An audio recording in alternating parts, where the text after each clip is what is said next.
வணக்கம். டாக்டர் கீதா ஸ்ரீ பாலாஜி. சிறுதானியங்களா கீரைகளா எதில் நார் சத்து அதிகம்? நிறைய பேஷண்ட்ஸ் என்கிட்ட கேட்குற ஒரே கேள்வி, நான் நிறைய கீரைகள் எடுத்துக்கிறேன், ஏன்னா அதில் நார் சத்து ஜாஸ்தி, ஆனால் நான் சிறுதானியமும் கண்டிப்பாக எடுத்துக்கணுமா?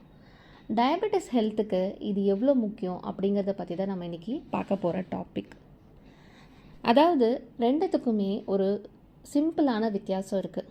கீரைகளில் பார்த்தீங்க அப்படின்னா நீர் சத்து கலந்த நார் சத்து, அதாவது சால்யூபிள் அண்ட் இன்சால்யூபிள் ஃபைபர் அப்படின்னு சொல்லுவோம். ஆனால் சிறுதானியங்களில் நீங்கள் பார்க்கக்கூடிய ஃபைபர் பார்த்தீங்க அப்படின்னா அடர்த்தியான நார் சத்து. இதுக்கு பேர் நம்ம லிக்னோ செல்லுலோசிக் ஃபைபர் அப்படின்னு சொல்லுவோம். சுருக்கமாக சொல்லப்போனால் கீரை உங்கள் குடலை சுத்தம் பண்ணும், ஆனால் சிறுதானியங்கள் உங்கள் குடலுக்கு ஒரு கவசம் மாதிரி செயல்படும். ரெண்டுமே நமக்கு முக்கியம், ஆனால் அதோட வேலைகள் வேறு வேறு. நம்ம இதுக்கு முன்னாடி சொன்ன கரையும் நார் சத்து, கரையாத நார் சத்து, அதை பற்றி நம்ம கொஞ்சம் டீட்டெயிலாக பார்க்கலாம். ஃபஸ்ட்டு கரையாத நார் சத்து பற்றி பார்க்கலாம். இது சிறுதானியங்களில் அதிகமாக இருக்குது. இது உங்கள் ஜீரணத்துக்கு ஆகாது, ஆனால் குடலில் இருக்கிற கழிவுகளை தள்ளி போட்டே போகும். இதனால தான் மலம் கழிக்கிறதுல சிரமம் உங்களுக்கு இருக்காது. அடுத்ததாக கரையும் நார் சத்து. இது கீரைகள்லேயும் சில தானியங்கள்லேயும் இருக்குது. இது தண்ணியோட சேர்ந்து ஒரு ஜெல்லி மாதிரி மாறும். இதுதான் உங்கள் ரத்தத்தில் இருக்கிற கொலஸ்ட்ராலையும் சர்க்கரையையும் உறிஞ்சி விடாமல் தடுக்குது. அடுத்த ஒரு முக்கியமான விஷயத்தை பற்றி நம்ம பார்க்கலாம். Prebiotic and probiotic. அதாவது இப்போ பார்த்திங்கன்னா நிறைய ஃபுட்ஸில் எல்லாருமே சொல்கிறது இது ப்ரோபயோட்டிக்ஸ் ஜாஸ்தி, ப்ரீபயோட்டிக்ஸ் ஜாஸ்தி, இது உங்களோட கட்டை நல்லா ஹெல்த்தியாக வச்சுக்கும், ஸோ கட் பிரெயின் ஆக்சஸ்க்கு இதுக்கு ரொம்ப நல்லது அப்படிங்கிற மாதிரி நிறைய நீங்கள் சோஷியல் மீடியாஸில் கேள்விப்பட்டிருப்பீங்க. அதை பற்றி நம்ம பார்க்கலாம். உங்களோட கட் ஆரோக்கியம் ரொம்பவே முக்கியம். First probiotic.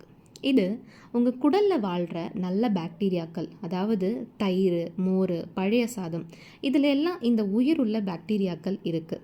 இதே ப்ரீபயோட்டிக்னா என்ன? இது அந்த நல்ல பாக்டீரியாக்களுக்கு நாம் போடுற ஒரு தீனி மாதிரி. அந்த தீனி உங்கள் சிறுதானியங்களில் தான் அதிகமாக இருக்குது. அதில் இருக்கக்கூடிய நார் சத்து தான் இந்த பாக்டீரியாக்களுக்கு ரொம்ப பிடிச்ச சாப்பாடு. நீங்கள் வெறும் தயிர் மட்டும் சாப்பிட்டா போதாது, அந்த பாக்டீரியாக்கள் வளர்கிறதுக்கு சிறுதானியம் அப்படிங்கிற தீனியையும் நீங்கள் போடணும். அப்போ தான் உங்கள் நோய் எதிர்ப்பு சக்தி இன்னும் பலமாகும். ஸோ இந்த நல்ல பாக்டீரியாக்கள் சிறுதானிய நார்ச்சத்தை சாப்பிடும்போது ஷார்ட் செயின் ஃபேட்டி ஆசிட்ஸ் அப்படிங்கிற ஒரு அமிலத்தை ரிலீஸ் பண்ணும். இது என்ன பண்ணும் தெரியுமா? இது உங்கள் குடல் சுவரை பலப்படுத்தும். ரெண்டாவது பார்த்தீங்கன்னா புற்றுநோய் செல்கள் வராமல் தடுக்கும். மூணாவது முக்கியமான விஷயம், உங்கள் மூளைக்கும் குடலுக்கும் இருக்கிற தொடர்பை நல்லா சீராக்கும். இதனால தான் நல்ல சிறுதானியம் சாப்பிட்றவங்களுக்கு மன அழுத்தம் ரொம்பவே குறைவாக இருக்கும். இப்போ தான் நம்ம ஒரு முக்கியமான விஷயத்துக்குள்ளே வரோம். அதாவது எது சிறந்தது, இதை எப்படி எடுத்துக்கணும். அதாவது கீரை சிறந்ததா சிறுதானியம் சிறந்ததா? என்னோட அபிப்பிராயத்தில் ரெண்டுமே உங்களுக்கு மஸ்ட். கீரையை மதிய உணவோட ஒரு கூட்டாவோ இல்லை பொரியலாவோ எடுத்துக்கோங்க. இது உங்களுக்கு மைக்ரோ நியூட்ரியன்ஸ், அதாவது விட்டமின்ஸ் அண்ட் மினரல்ஸ் கொடுக்கும். ஆனால் உங்கள் மெயின் சாப்பாடு சிறுதானியமாக தான் இருக்கணும். அதுதான் உங்களுக்கு தேவையான ப்ரீபயோட்டிக் சக்தியை கொடுக்கும். சர்க்கரை நோயாளிகள் ரெண்டையும் சேர்த்து எடுக்கும்போது அவங்க ரத்தத்தில் சர்க்கரை ஏறுறது சுத்தமாக குறைஞ்சு இன்சுலின் வேலை செய்ய ஆரம்பிக்கும். உங்கள் குடல் ஆரோக்கியத்தை மேம்படுத்த ப்ரீபயோட்டிக் அதுக்கப்புறம் ப்ரோபயோட்டிக் இந்த ரெண்டையும் உங்கள் டயட்டில் சேர்த்துக்கோங்க. முக்கியமான விஷயம், இது எல்லாருமே மறந்துருப்பாங்க. அதாவது நிறைய பேர் டயபெட்டிஸ்க்கு எந்த மாதிரி ஃபுட்டு சாப்பிட்லாம், எதை சாப்பிடக்கூடாது, இதில் மட்டுமே கான்சன்ட்ரேட் பண்ணுறவங்க கொஞ்சம் அந்த ஃபுட் டிசிப்ளினில் கூட கான்சன்ட்ரேட் பண்ணணும். அதாவது எப்படி எடுத்துக்கணும், எந்த நேரத்தில் எடுத்துக்கணும், எந்த அளவு எடுத்துக்கணும் அப்படிங்கிறதும் ரொம்ப முக்கியம். நீங்கள் இந்த ஃபுட்டு எடுத்துக்கிற கூட இந்த ஃபுட் டிசிப்ளினையும் சேர்த்து நீங்கள் மெயின்டைன் பண்ணும்போது தான் உங்களுக்கு இன்னுமே இன்சுலின் நல்லா ஒரு சென்சிட்டிவிட்டி வரக்கூடிய சேஞ்சஸ் நீங்கள் நல்லாவே பார்க்கலாம். இதுக்கான 3 முக்கியமான காரணங்கள், அந்த ஃபுட் டிசிப்ளின் அப்படிங்கிறத நம்ம சொன்னோம் இல்லையா, இதில் 3 முக்கியமான விஷயங்கள் இருக்குது. முதலாவதாக பார்த்தீங்கன்னா, சூரியன் மறைகிறதுக்கு முன்னாடியே உணவை நம்ம எடுத்து முடிச்சிடணும். 7 மணிக்குள்ளேயே உங்களோட இரவு உணவை நீங்கள் முடிச்சிடணும். இதை பற்றி அறிவியல் என்ன சொல்லுது அப்படின்னா, நம்ம உடம்பில் இருக்கக்கூடிய அந்த சர்க்காடியன் ரிதம் அப்படிங்கிறது ஒரு பயாலஜிக்கல் கிளாக். இந்த இருட்டு ஆக ஆக நம்ம உடம்பில் ஜீரண சக்தியும் மெட்டபாலிசமும் குறைய ஆரம்பிக்கும். நீங்கள் ராத்திரி 10 மணிக்கு சிறுதானியம் சாப்பிட்டாலும் அது உங்கள் ரத்தத்தில் சர்க்கரையை ஏற்றி தூக்கத்தையும் கெடுக்கும்.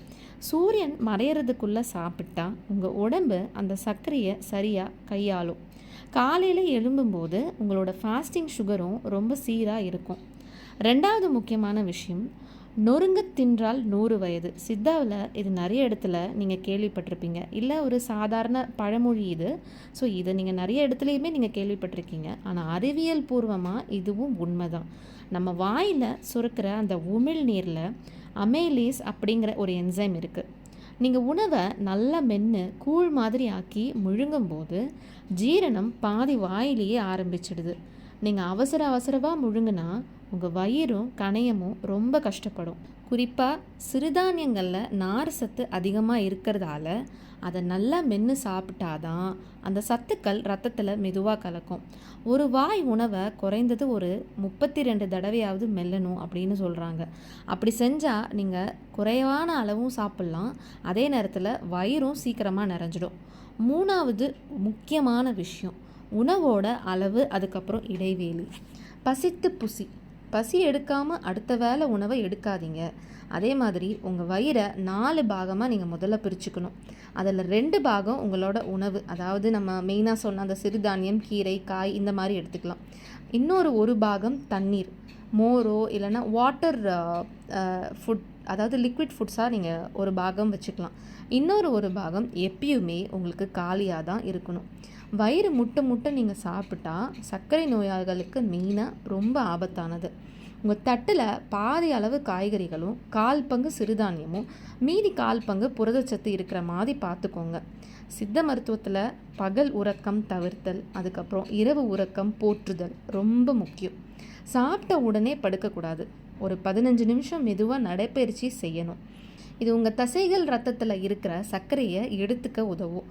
சிறுதானியம் ஒரு கருவி தான், ஆனால் இந்த ஒழுக்க முறைகள் தான் அந்த கருவியை இயக்க தெரிகிற வித்தை. நல்ல சிறுதானியம், சரியான நேரம், சரியான அளவு, அப்புறம் நல்ல மென்று சாப்பிட்ற பழக்கம், இந்த 4 சேர்ந்தால் சர்க்கரை நோய் உங்ககிட்ட நெருங்கவே முடியாது. இந்த வீடியோ உங்களுக்கு ஒரு புது விழிப்புணர்வாக கொடுத்துருக்கோன்னு நம்புகிறேன். இந்த ஆரோக்கிய பயணத்தில் நீங்கள் என்ன மாற்றங்களை இதிலேருந்து செய்ய போகிறீங்க அப்படிங்கிறத கமெண்ட்டில் சொல்லுங்கள். இந்த வீடியோ உங்களுக்கு பிடிச்சிருந்தா லைக் பண்ணுங்கள், ஷேர் பண்ணுங்கள். உங்கள் குடல் ஆரோக்கியம் பற்றி ஏதாவது சந்தேகம் இருந்தால் கமெண்ட்ஸில் கேளுங்க.